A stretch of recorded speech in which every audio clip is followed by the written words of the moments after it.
All right, so I'm cleaning pumps. So there's some stuff missing. So there's another stream that goes right here. So you see all the rebarn, right? The sand is kicking from this side of the tank to this side of the tank. The yellow jaw actually lives underneath this rock. Inside is burrowed a hole down in there. So the problem is he's still picking up sand, dropping it, and it can flow up into here. It's really not doing it that much right now. At all, actually. So several problems. A, I really can't put a big ass Abiz on one of these other holes. Realize that center one is an A400, is a Abiz 400 right now. I'm already at that height. Every couple minutes, it pulls the water down, sucks it in, and then I get the air everywhere in the tank.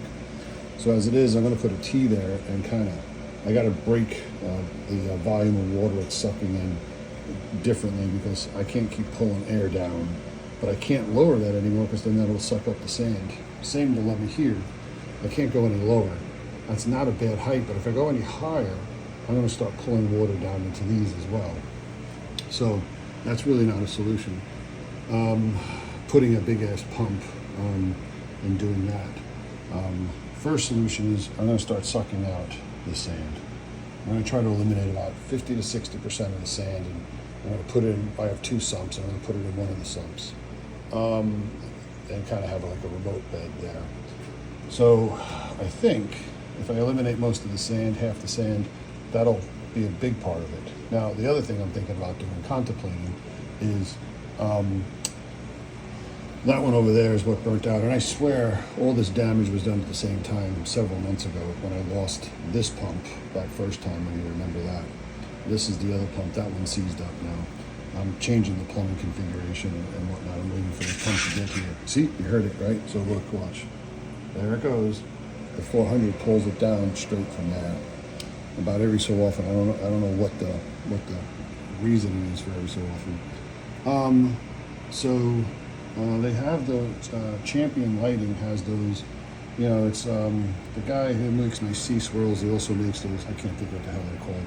Put a power head on the end of it. Champion has the newer version of those. I'm debating about replacing these two sea swirls with that and eliminating this closed loop and not having, worrying about the sand, because I'm always going to have the streams at that end of the tank pushing the water, because not only do I have the streams at that end, both of my return pumps, where is it? Both of my return pumps, one there and one there, dump on this side of the tank also. So then I have the two streams. This is here temporarily because the stream is out of service right now.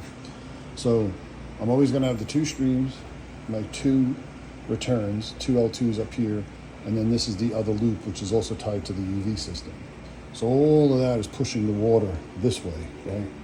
So no matter what, I'm always going to have some type of sand buildup. That's why I got to eliminate some of the sand. If I eliminate this one, that one down there, what I would do is come up a little higher, but put it on a T, with a, go to a T, spread it out. That way the volume is half. It won't suck up. It won't be so much suction going there. I want to do the same with that one. That's what I'm thinking. This one here, which feeds this loop, I would actually reroute and pull my chiller from here up a little bit. But then I would pull the chiller through the sediment filter to protect the pump and the chiller and whatnot. And then dump the chilled water back on that end. Right now I have the chiller pulling out of my skimmer section and dumping in the return section. I would redo all of that. So that's my thought there. Change these out for the Champion swirl things with whatever the biggest volume I can put on it, because that only does about here. You know what I mean? These two things only move the water in this vicinity here to help here. Then I have this one and I have another one here that take the water from there and move it to about here. But with all that rushing down here, then I have the giant momentum here, pushes the water up, and then it all goes down from there. That's kind of what I'm thinking.